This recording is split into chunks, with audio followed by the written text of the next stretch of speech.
Hello, my name is Kaylin Jackson, and this is my presentation on digital citizenship in 21st century learning.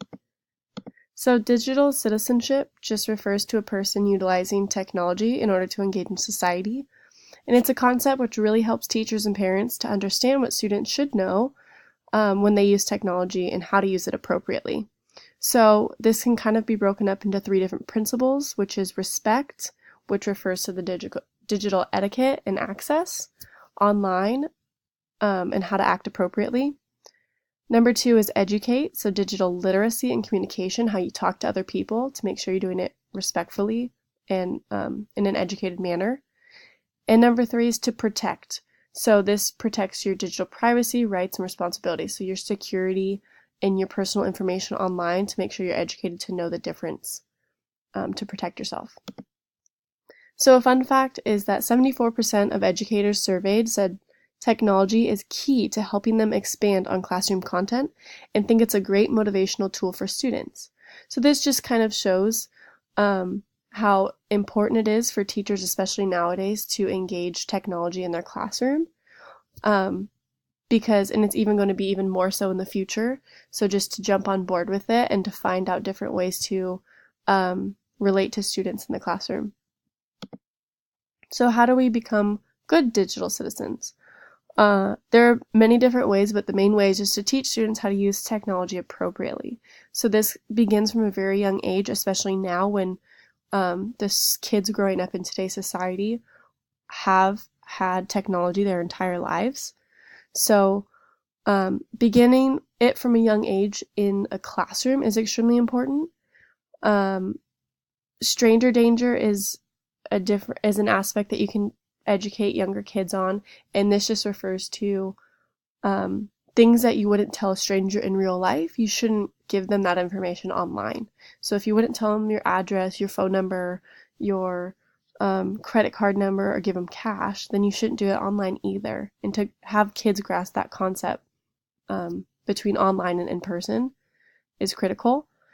And to also educate the parents on how to become good digital citizens, because schools can't do it alone. So this can relate to possible internet restrictions so they don't stumble upon anything by accident, or different ways for parents and kids to discuss this educationally and appropriately. To model in class also is a great way to show kids how to become good digital citizens, and this refers to showing them good sites that they can go on online, good different websites for them to play educational games, or different, if they want to write blogs. I know teachers write blogs, different things like that to show them that it isn't all bad and that they can use technology in good ways and that it's not all negative. So this is what they're trying to engage in the framework for 21st century learning. So as you can see on this rainbow, there's on one section, it's information, media, and technology skills is a third of what they want students to know and to have an outcome with. So another aspect is learning and innovation skills, and the last one is life and career skills. And what they want to do is weave these certain interdisciplinary themes, and ones that go along with this are global awareness, financial and economic literacy, health literacy, and more into the core subjects that we all know of today, such as English, math, science, etc. So to find a way to weave those ideas into the core subjects, as well as teaching them technology skills, innovation skills, and life and career skills, will make them, as a whole, a more educated person, instead of just drilling certain facts into their heads.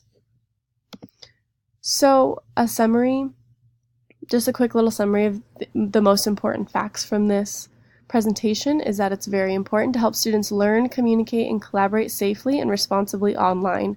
And I think this comes from the teachers as well as the parents, and to show them that it's not all bad, so educate on both the negatives and positives of technology, and to expose them to different parts of the internet that are great for them to continue to learn, And my last point is to jump on board, and that's just a quick way of saying that this is kind of where society is going now, and these are where classrooms settings are going to help connect with the kids because they're so involved in technology nowadays that teachers also need to jump on board as well, I think. And finding the most appropriate ways to do that for the classroom takes research, but it's beneficial in the long run. So thank you for listening, and here are my references.